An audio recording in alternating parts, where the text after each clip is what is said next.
മറ്റൊരു തട്ടിപ്പ് സൈബർ തട്ടിപ്പാണ് മണി മ്യൂൾസ്. അതുപോലെ UPI തട്ടിപ്പുകളും വ്യാപകമായിട്ട് നടക്കുന്നുണ്ട്. കാരണം UPI ഇപ്പോൾ എല്ലാവരും ഉപയോഗിക്കുന്നതാണ്. ഇത് എന്താണ് യഥാർത്ഥത്തിൽ, എങ്ങനെയാണ് അത് നമുക്ക് തിരിച്ചറിയാൻ വേണ്ടി കഴിയുക? ഈ നമ്മൾ പേയ്മെൻറ്റുകളൊക്കെ ഡിജിറ്റൽ പേയ്മെൻറ്റായി. ഇപ്പം നമ്മുടെ ഏറ്റവും കൂടുതൽ ഇപ്പം വളരെ ഇതാണ്, നമ്മളൊരു യാത്ര ചെയ്യുകയാണെന്നുണ്ടെങ്കിൽ നമ്മുടെ ആരുടെയും കയ്യിൽ പോക്കറ്റിൽ പൈസ ഉണ്ടാകത്തില്ല. അപ്പോൾ നമ്മൾ ഇപ്പം കാർഡുകളായിരുന്നു കുറേ കാലം, ഇപ്പം കാർഡിൻ്റെ ഉപയോഗം കുറഞ്ഞു വരികയാണ്.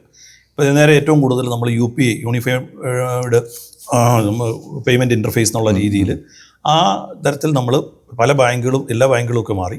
അപ്പോൾ നമ്മൾ മൊബൈൽ വെച്ച് തന്നെ നമ്മുടെ ബാങ്കിങ് ട്രാൻസാക്ഷനുകൾ നടത്തുകയാണ്. അപ്പോൾ അവിടെ ഇതിന് UPI ഭാഗത്ത് നമ്മൾ QR കോഡ് ഉപയോഗിച്ച് നമ്മൾ പൈസ കൊടുക്കുന്നുണ്ട്, UPI വഴിയാണ് ട്രാൻസ്ഫർ ചെയ്യുന്നത്.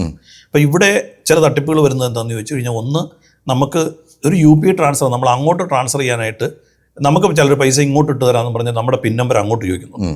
അറിയാൻ മേലാത്തവർ ചിലപ്പോൾ പിൻ നമ്പർ പറഞ്ഞു കൊടുക്കും. നമ്മൾ അക്കൗണ്ടിൽ പൈസ ഇട്ട് നമ്മുടെ പിൻ നമ്പർ അങ്ങോട്ട് പറഞ്ഞു കൊടുത്താൽ നമ്മുടെ UPI ID പറഞ്ഞു കൊടുത്ത് പിൻ നമ്പരും പറഞ്ഞു കൊടുത്താൽ നമ്മുടെ പൈസയാണ് പോകുന്നത്, അതല്ല അവരുടെ പൈസയല്ല കിട്ടുന്നത്. അപ്പം നമുക്ക് പൈസ ഇട്ട് തരാൻ വേണ്ടിയിട്ടാണ് നിങ്ങളുടെ UPI ID തരാൻ പറയും, അതിൻ്റെ കൂട്ടത്തിൽ ആ പിന്നും കൂടെ പറഞ്ഞു തരാൻ പറയും. അതുകൊണ്ടൊരിക്കലും UPI IDയും പിൻ നമ്പരും നമുക്ക് പൈസ കിട്ടാൻ വേണ്ടി കൊടുക്കരുത്, നമ്മൾ കൊടുക്കാൻ വേണ്ടി മാത്രമുള്ളതാണ്.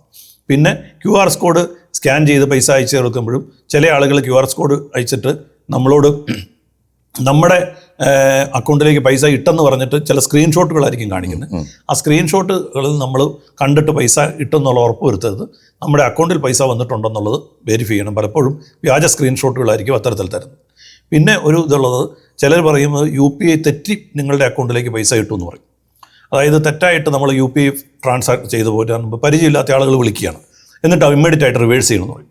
അപ്പോൾ പരിചയമില്ലാത്ത അക്കൗണ്ടിൽ നിന്ന് അങ്ങനെ നമ്മുടെ അക്കൗണ്ടിലേക്ക് പൈസ ഇട്ട ശേഷം തിരിച്ചു കിട്ടണമെന്ന് പറയുമ്പം നമ്മളത് ഒന്ന് ആലോചിച്ചിട്ടേ കൊടുക്കാവുള്ളൂ. അത് ഏത് നമ്പറാണ്, ആ ആളിനെ നമ്മൾ ശരിയായിട്ടുള്ള ആളാണോ നോക്കണം.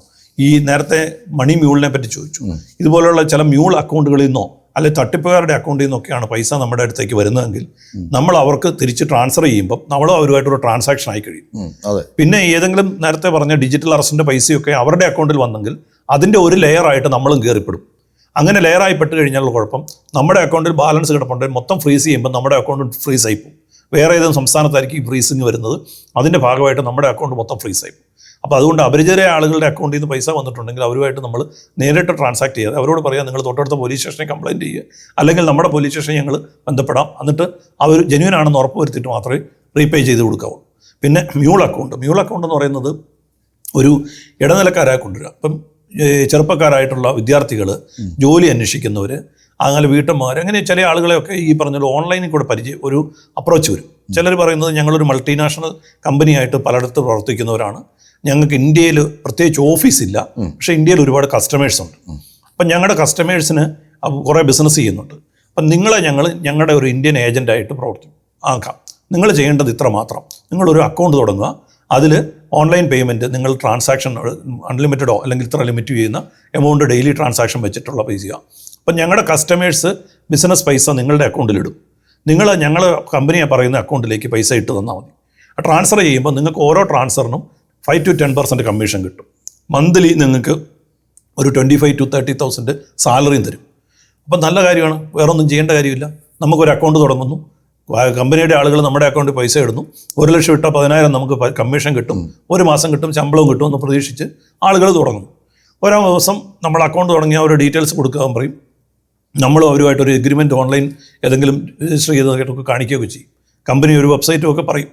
അവസാനം നമ്മൾ ഈ ഓരോ മാസം കഴിയുമ്പോഴത്തേക്കും നമ്മുടെ അക്കൗണ്ടിലേക്ക് പൈസ വന്നു തുടങ്ങും. പൈസ വരുമ്പോൾ അവർ പറയുന്ന അക്കൗണ്ടിലേക്ക്, വിവിധ അക്കൗണ്ടിലേക്ക് ട്രാൻസ്ഫർ ചെയ്ത് കൊടുക്കും. ആദ്യം ചിലപ്പോൾ നമ്മുടെ കമ്മീഷൻ കിട്ടും, അത് കഴിഞ്ഞ് ഒരു മാസം കഴിയുമ്പോഴാണ് നമുക്ക് സാലറി പറഞ്ഞിരിക്കുക. ഒരു മാസം ഒരിക്കലും എത്തത്തില്ല. ഒരു 10 ദിവസത്തിനുള്ളിൽ നമുക്ക് പല പോലീസ് സ്റ്റേഷനിൽ നിന്ന് വിളി വരും, കേരളത്തിന് പുറത്തുനിന്നൊക്കെ ആയിരിക്കും. അപ്പം നിങ്ങളുടെ പേരിൽ കേസുണ്ട്, നിങ്ങളുടെ അക്കൗണ്ട് ഫ്രീസ് ചെയ്തെന്ന് പറയും. അപ്പോൾ നമ്മൾ നോക്കുമ്പോഴാണ് അറിയുന്നത് എന്താണ്, നമ്മൾ നേരത്തെ ഉള്ള ഡിജിറ്റൽ തട്ടിപ്പിന് ഇരയായിട്ടുള്ളവരുടെ പൈസയാണ് നമ്മുടെ അക്കൗണ്ടിൽ വന്നത്. അതാണ് നമ്മൾ നേരെ എടുത്ത് അവർക്ക് അയച്ചു കൊടുത്തത്. അയാളുടെ പൈസയുടെ 10% നമ്മൾ എടുത്തു. അപ്പോൾ നമ്മൾ ഇതിനകത്ത് പ്രതിയായി കഴിഞ്ഞു. അപ്പോൾ നമ്മൾ അറിയാതെ മറ്റേ ഇപ്പം നമ്മൾ പറയും, പോലീസിനോട് പറയുന്നത് എന്താണ്, ഞങ്ങൾക്കൊരു ജോലി കിട്ടിയതാണ്. എന്നാൽ ആ കമ്പനി നോക്കുമ്പോൾ ഇനി കമ്പനിയുടെ വെബ്സൈറ്റും കാണത്തില്ല, അഡ്രസ്സും കാണില്ല, ആളും കാണില്ല. ഓൾറെഡി പൈസയൊക്കെ വിദേശത്തേക്കൊക്കെ ആയിട്ട് ട്രാൻസ്ഫർ ചെയ്ത് പോയി കാണും. അപ്പോൾ അത്തരത്തിൽ മ്യൂൾ അക്കൗണ്ടായിട്ട് നമ്മളെ അക്കൗണ്ടിൽ കൂടെ പൈസ ട്രാൻസ്ഫർ ചെയ്ത് കൊടുക്കുക, കമ്മീഷൻ തരും എന്ന് പറഞ്ഞു വന്നു കഴിഞ്ഞാൽ ഒരിക്കലും നമ്മൾ അതിന് നിന്നു കൊടുക്കരുത്. ഇത് തട്ടിപ്പാണ്. ഒപ്പം ചില വിദ്യാർത്ഥികളൊക്കെ പുറത്ത് പഠിക്കാൻ പോയിട്ട് വരുമ്പം ഇൻ്റർസ്റ്റേറ്റ് ഒക്കെ പഠിച്ചിട്ട് വരുമ്പം സീറോ ബാലൻസ് അക്കൗണ്ട് ഉണ്ടാവും. അല്ലെങ്കിൽ നമ്മുടെ കയ്യിൽ തന്നെ സീറോ ബാലൻസ് അക്കൗണ്ട് ഉണ്ട്. ചിലർ വന്ന് നമ്മളോട് പറയാം ATM കാർഡും പിൻ നമ്പറും കൂടെ തന്നാൽ മതി, നിങ്ങൾക്ക് ഒരു 5000 രൂപ തന്നേക്കാം, അല്ലെങ്കിൽ 10000 രൂപ തന്നേക്കാം. അപ്പോൾ കുട്ടികൾ തിരിച്ചു വരുമ്പോൾ 1 രൂപ പോലും ബാലൻസ് ഇല്ലാത്ത അക്കൗണ്ടല്ലേ കൊടുത്തിട്ട് പോരാതെ. പക്ഷേ ഈ ഇത്തരം അക്കൗണ്ടുകൾ ഇത്തരം തട്ടിപ്പിന് ഉപയോഗിക്കും. അതുപോലെ തന്നെ ഇപ്പം നമ്മൾ കേട്ടിട്ടുള്ള ഒരു ഇതാണ് ഈ ബീഹാർ ജാംതാരെ പറ്റിയൊക്കെ കേട്ടിട്ടുണ്ട്. ചില സ്ഥലങ്ങളിൽ ഏറ്റവും കൂടുതൽ ഈ തട്ടിപ്പുകൾ അവസാനം ചെന്നെത്തുന്ന അവിടെയാണെന്ന് പറയും. ഈ വിദ്യാഭ്യാസമില്ലാത്ത സാധാരണക്കാരായിട്ടുള്ള വീട്ടമ്മമാർക്കൊക്കെ കൊടുത്തിരിക്കുന്ന പ്രധാനമന്ത്രിയുടെ ജൻധൻ യോജന അക്കൗണ്ടുകളുണ്ട്, സീറോ ബാലൻസ് അക്കൗണ്ട്. അവരുടെ അക്കൗണ്ടിന് അവർക്ക് ഒരു 1000 രൂപ 2000 രൂപ കൊടുത്തിട്ട് ഇവരുടെ ഈ അക്കൗണ്ട് നമ്പറും ATM മേടിച്ച ശേഷമാണ് ഈ തട്ടിപ്പുകാർ പലപ്പോഴും ഉപയോഗിക്കുന്നത്. അപ്പോൾ അതുകൊണ്ട് മ്യൂൾ അക്കൗണ്ടിന് വേണ്ടി നമ്മുടെ അക്കൗണ്ട് ഡീറ്റെയിൽസ് ആർക്കും കൊടുക്കരുത് എന്നുള്ളത് മനസ്സിലാക്കണം.